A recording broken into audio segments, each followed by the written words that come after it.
देखो यार, सिंपल सी बात है, आज के इस समाज में सभी को बराबरी का मौका मिल रहा है। मर्द हो या औरत एक दूसरे के साथ कंधे से कंधा मिलाकर के काम कर रहे हैं और ये बहुत अच्छी बात है। लेकिन हमारे समाज का एक ऐसा वर्ग भी है जिनको समाज बराबरी का मौका दे ही नहीं रहा है। आखिर वो कौन सा वर्ग है? आखिर वो कौन सा ऐसा वर्ग है जिनको समाज बराबरी का मौका नहीं दे रहा? चलो मैं आपको हिंट दे देता हूं। अक्सर वो लोग ट्रेन में मिल जाते हैं भीख मांगते हुए, ताली बजा करके भीख मांगते हैं, गाना गा करके भीख मांगते हैं। चलो उनके लफ्जों में बोल देता हूं, ए देना, ए पैसे देना रे। याद आया कुछ?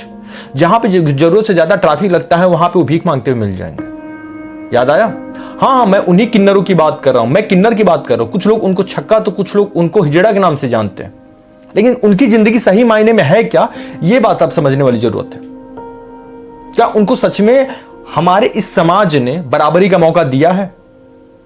क्या आप लोग मानते हो इस बात को कि आपने एक पर्टिकुलर वर्ग को बराबरी का मौका दिया है जो ना तो औरत में आते हैं ना तो मर्द में आते हैं, जिनको अर्धनारीश्वर भी कहा जाता है, जिनमें अर्धनारी और अर्ध पुरुष का हिस्सा होता है, जिनका जिक्र महाभारत काल में भी मिलता है शिखंडिनी के रूप में, जिन्होंने भीष्म पितामह का वध करने के लिए शिखंडिनी का रूप धारण किया था, जिन्होंने एक किन्नर का रूप धारण किया था, जिनको देखते ही भीष्म पितामह ने अपना शस्त्र छोड़ दिया था।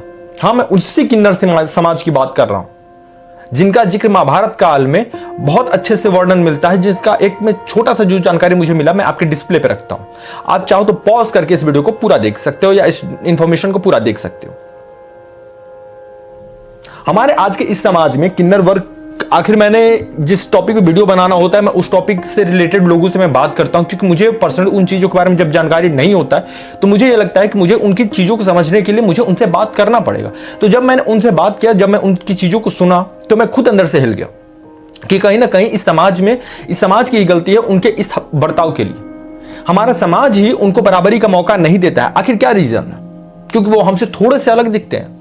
आज के डेट में एक ग्रुप बना हुआ है LGBTQA+, जिनका मूल ही शुरुआत होता है इस एक पर्टिकुलर वर्ग से, किन्नर समाज से ही उनका एक मूल शुरू होता है।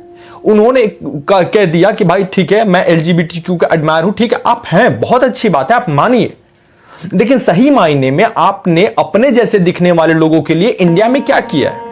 आपने खुद के लिए कर लिया, अच्छे खासे घरों के लड़के या लड़कियां अपना खुद का एक नया ग्रुप बना लिए LGBTQ नाम से, और पढ़े लिखे सक्षम घर के लोग। मुझे उनसे कोई दिक्कत नहीं है, ना ही मुझे उस समाज से कोई दुश्मनी है। मेरा कहना यह है कि समाज ने जब उनको एक्सेप्ट किया है, उनको जॉब दे रहा है, उनसे मॉडलिंग करवा रहा है, उनसे अलग अलग क्षेत्र में अलग अलग काम करवा रहा है, तो समाज किन्नर समाज के लिए क्यों इतना ज्यादा एक अलग तरह का माइंडसेट रख रहा है? जब मैंने उनसे बात किया कि आप लोग ट्रेन में भीख क्यों मांगते हो, आखिर क्या ऐसी मजबूरी है आपकी, तो उन्होंने बड़ा प्यारा सा जवाब दिया कि आप लोग काम क्यों करते हो, पैसे क्यों कमाते हो आप लोग? तो मैंने कहा कि बेसिक सा चीज है, खाने के लिए। तो उन्होंने कहा कि सिंपल सी बात है, हमारे घर में भी हमारे जैसे बहुत सारे बच्चे होते हैं। तो मैंने कहा कि वो बच्चे आते कहां से? तो उन्होंने हंसते हुए बड़ा प्यारी सी एक मुस्कान के साथ एक जवाब दिया कि ये बच्चे आप ही की समाज से आते हैं। आप ही जैसे माँ बाप होते हैं जिनके घर में ऐसे बच्चे पैदा हो जाते हैं, तो वो समाज के डर से उनको एक्सेप्ट नहीं करते हैं, तो हमें जाकर के उन बच्चों को अपने साथ लाना पड़ता है। और वो माँ बाप दोबारा फोन करके भी अपने बच्चों का हाल चाल नहीं पूछते हमसे, क्या हमारा बच्चा जिंदा है या मर गया। ये बात समझने वाली बात है कि आखिर ऐसे माँ बाप जिनको सिर्फ लड़का या लड़की चाहिए, यदि उनके घर में ऐसा अर्धनारीश्वर या किन्नर बच्चा पैदा हो जाता है तो उसको दुत्कार देते हैं। समाज आज के डेट में ऐसे बच्चों को पढ़ने लिखने का भी अधिकार से वंचित रखता है। यदि किसी को समझ में आ जाए कि ये लड़का किन्नर है, ये लड़का हिजड़ा है, ये लड़का छक्का है, तो उसको स्कूल में कॉलेज में क्रिटिसाइज किया जाता है। ऐसे बच्चों को, ऐसे लोगों को नौकरी तक ढंग की नहीं मिल रही है।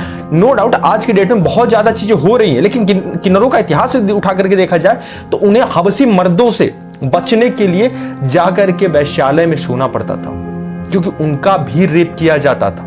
उन्होंने कहा कि जब हम लोग किसी फंक्शन में पहले जो जैसे कुछ लोग होते थे जो जाकर के डांस वांस करते थे, तो उनका कहना होता था कि हमें वहां पर भी अपनी इज्जत बचानी पड़ती थी, क्योंकि वहां पे कुछ ऐसे वर्ग होते थे जो हमसे एक रात का पूछते थे कि तुम कितना लोगे। सिर्फ लड़कियां ही नहीं, हमारे समाज में किन्नर तक सेफ नहीं है। और किसकी वजह से? हम ही लोगों की वजह से ना, क्योंकि हम लोगों से अपनी चीजें कंट्रोल नहीं होती, अपनी हवस कंट्रोल नहीं होती है। हमें लोगों पे उंगली उठाने की आदत है, लेकिन जब हम किसी की तरफ एक उंगली दिखाते हैं तो हमारी खुद की उंगलियां कितनी हमारी तरफ मुड़ी होती हैं वो चीज हम कभी देख तक नहीं पाते, क्योंकि हमें सिर्फ लोगों को जज करना आता है। हमें सही मायने में उनकी प्रॉब्लम्स को समझना ही नहीं होता। यदि कोई रोड के किनारे भीख मांग रहा होता है या पैसे मांग रहा होता है तो हम तुरंत उसकी तरफ से मुंह फेर लेते हैं, आगे बढ़ो आगे बढ़ो।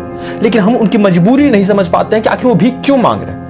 एक किन्नर भीख क्यों मांग रहा है? क्योंकि उसको भी अपना घर चलाना है, उसको समाज कहीं नौकरी नहीं दे रहा है, उसको कहीं काम नहीं दे रहा है। एक वीडियो, छोटा सा एक वीडियो है, वो एक बार आप लोग के सामने प्ले करता हूं, एक बार इसको भी देख लीजिए। साइकोलॉजी से पढ़ाई की, मनोविज्ञान साइकोलॉजी से।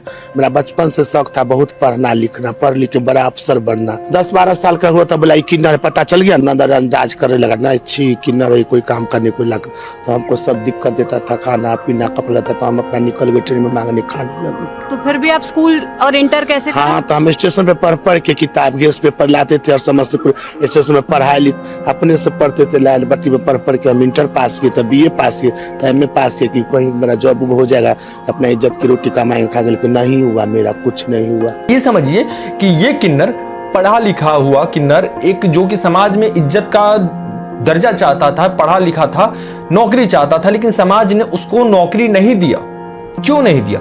क्योंकि वो इंसान एक किन्नर है, और ये बहुत बुरी बात है। और मैं सभी इंसानों से, सभी इंडिया के लोगों से मैं दुआ करता हूं, ये एक रिक्वेस्ट करता हूं, मैं दुआ ये करता हूं कि आपको बुद्धि आए, और रिक्वेस्ट ये करता हूं कि जहां पर आप मर्द और औरत की इक्वालिटी की बात करते हो, वहां पे किन्नरों को भी बराबरी का कम से कम दर्जा दे सको। बराबरी का नहीं तो थोड़ा सा नीचे दर्जा दे सको, कम से कम। चलो मान लिया बड़ी कंपनियों में नौकरी आप नहीं दे सकते हो, तो कम से कम रेस्टोरेंट में तो काम दे दो, कम से कम शॉपिंग मॉल में तो काम दे दो। अच्छा, हाँ, लोग इस बात से भी डरते हैं कि यदि शॉपिंग मॉल में ऐसे लोग को हम लोग काम पे रख लिए तो हमारे यहां आएगा कौन? क्यों नहीं लोग आएंगे? लोग को सामान लेना है, न कि पब्लिक को जज करना है। कम से कम कुछ लोग तो सराहने के लिए भी आएंगे कि किसी इंसान ने इस एक माइंडसेट के अगेंस्ट जा करके कुछ अच्छा करने की कोशिश किया। एक पर्टिकुलर समाज को, जिसको समाज ने हमेशा से दुत्कारा है, उसके लिए कुछ अच्छा करने की कोशिश किया।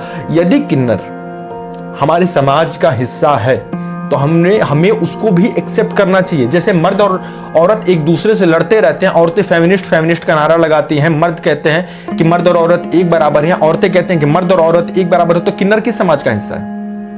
या तो किन्नरों को इस दुनिया में एग्जिस्ट नहीं करना चाहिए। यदि तो नेचर ने उन्हें बनाया है तो किसी कारणवश बनाया होगा ना, कुछ सोच समझ के। और किन्नरों का नाम खराब किया है उस कुछ कम्युनिटी के फेक किन्नरों ने। कुछ मर्द ऐसे जो किन्नरों की तरह साड़ी पहन करके, कपड़ा पहन करके रोड रास्ते चट्टी चौराहे जाकर के भीख मांग रहे हैं, या सामने वाला पैसा नहीं देता तो उनके साथ मारा पीटी करने पे उतारू हो जाते हैं। ऐसे लोगों ने किन्नर समाज को इज्जत न पाने देने का सबसे बड़ा हिस्सेदार है, क्योंकि उनकी वजह से पूरे किन्नर समाज को जज किया जाता है। कोई किन्नर पागल नहीं है जो किसी भी एक नॉर्मल इंसान के साथ आकर के हाथापाई करे, मारामारी करे या बाकी चीजें करे। कृपया समझें, इस चीज को समझने की कोशिश करें आप। और यदि आपसे हो सके तो यदि आप 10 रुपए दे सकते तो 10 रुपए दीजिए, 5 रुपए दे सकते तो 5 रुपए दीजिए, लेकिन किसी को जज मत करिए। गांव समाज में अक्सर देखने को मिला है कि किसी गली से किन्नर गुजरता है तो उस गांव समाज के जो बच्चे होते हैं उनको देख करके गंदे गंदे इशारे करते हैं, टोंट करते हैं, ताने मारते हैं, ऐसे ऐसे शब्द बोल देते हैं जिसको सुन करके किसी भी इंसान का खून खौल जाए। लेकिन फिर भी वो वहां पे हंस करके चले जाते हैं, ताली मार करके या 2 बात बोल करके चले जाते हैं। क्या वो वहां पे पलट करके जवाब नहीं दे सकता? यार, हर इंसान जवाब दे सकता है। यदि हमारे और आपके स्वाभिमान पे कोई बात आ जाए तो क्या हम लोग नहीं बोल सकते?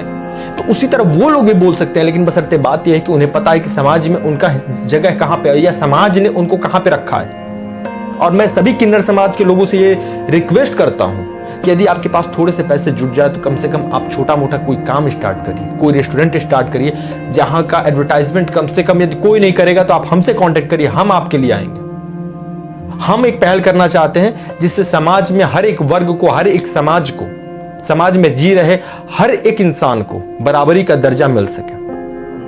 और यदि हमारी इस वीडियो से किसी भी इंसान के माइंडसेट में थोड़ा सा भी बदलाव आता है तो हमारी इस वीडियो बनाने का जो मोटो है, जो मोटिव है, वो सक्सेसफुल हो जाएगा।